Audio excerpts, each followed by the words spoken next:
ज्येष्ठ का माह गर्मी के मौसम का प्रतीक माना जाता है। इस तपते वातावरण का प्रभाव संपूर्ण प्रकृति पर भी पड़ता है। चिलचिलाती गर्मी और धूप से मंदिरों में विराजमान भगवान भी इस मौसम से प्रभावित होते हैं। ऐसी स्थिति में लोग जहां एसी, कूलर, पंखे का सहारा लेकर गर्मी से बचने का प्रयास कर रहे हैं, तो वहीं अयोध्या के मठ मंदिरों में भी भगवान को गर्मी से राहत दिलाने के लिए फूलों की झांकी सजाई गई है। प्राचीन सिद्धपीठ, हनुमानगढ़ी, कनक भवन और राम जन्मभूमि परिसर में विराजमान भगवान को सुगंधित फूलों की झांकी सजाई गई है। फूलों की झांकी से भगवान को शीतलता तो मिलती ही है, साथ ही श्रद्धालुओं के लिए भी बेहद आकर्षण करने वाला यह पल होता है।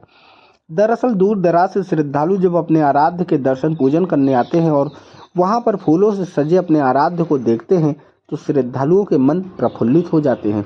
इतना ही नहीं, पुष्प वर्षा और फूलों की झांकी भगवान को शीतलता देती है, गर्मी से राहत तो देती ही है। धार्मिक मान्यता के मुताबिक अयोध्या के मठ मंदिरों में प्राचीन काल से यह परंपरा निभाई जाती है।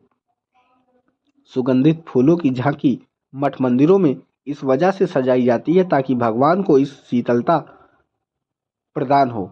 विभिन्न प्रकार की सुगंधित फूलों का इस्तेमाल किया जाता है। भक्तों से लेकर भगवान तक सब फूल बंगले की झांकी में भक्ति भाव में सराबोर नजर आते हैं। अयोध्या में जेठ के पावन अवसर पर जेठ से लेकर सावन पूर्णिमा तक अयोध्या में ये परंपरा रही है कि फूल बंगले की झांकी प्रत्येक मठ मंदिरों में होती है।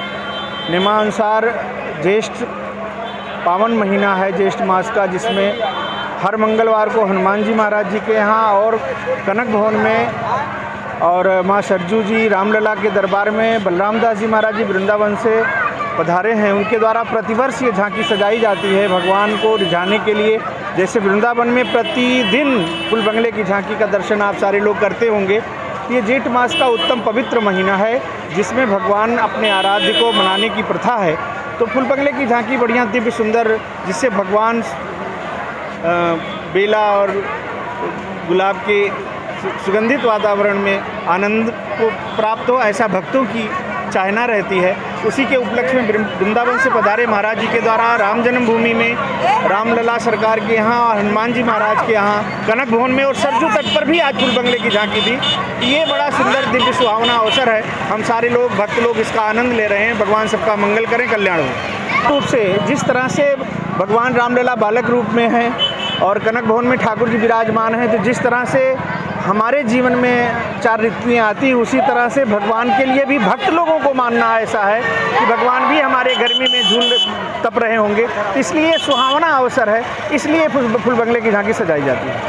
होता है आज फूल बंगले की भव्य झांकी है, दिव्य झांकी है और इस दिव्य झांकी हनुमान जी महाराज का लमसम हमको लगता है कि हम लोग की जानकारी में कम से कम 2000 वर्ष से हम लोग मना रहे हैं। हम लोग यहाँ पर 200 कुछ ईस्वी में आए थे, तब से लेकर आज तक मतलब जेठ में हम लोग गंगा दशहरा में हम लोग फूल बंगला की झांकी हम लोग मनाते हैं और आज भव्य झांकी है। सभी भक्तों को मंगल कामना, हनुमान जी महाराज की तरफ से ढेर सारा आशीर्वाद और हनुमान जी महाराज सभी भक्तों का कल्याण करें। जो भी भक्त निष्काम भाव से हनुमान जी महाराज का दर्शन और पूजन करता है, हनुमान जी महाराज सारे कष्ट दूर करते हैं और मंगल ही मंगल करते हैं। मंगल मूर्ति हनुमान जी महाराज। क्या है ये पूरा? और देखिए क्या है कि जिस प्रकार से बढ़ती हुई गर्मी, इतनी तपिश, हम लोग भी कोशिश करते हैं भगवान को जिस प्रकार से शीतल पारब्रह्म परमात्मा है उनको तो हमको देने की जरूरत है, लेकिन हम भक्त हैं और भक्त का भगवान के प्रति भाव मनोरम होता है, अद्वितीय होता है। जिस प्रकार से अपने बालक की सेवा करता है व्यक्ति, जिस प्रकार से अपने गुरु की सेवा करता है, उसी प्रकार से व्यक्ति का भाव होता है, भक्तों का भाव होता है कि हनुमान जी महाराज चाहे जिस भी देवी देवता को मानते हैं वहाँ पर आज फूल बंगले की झांकी है। दिव्य गर्मी, भव्य गर्मी, जबरदस्त गर्मी, इतनी भयंकर गर्मी है, इसके नाते भव्य फूल बंगला की झांकी सजाकर और हनुमान जी को शांति, भक्तों को शांति की मंगल कामना करते हैं और इस फूल बंगले की भव्य झांकी में सभी भक्तों का कल्याण और मंगल कामना।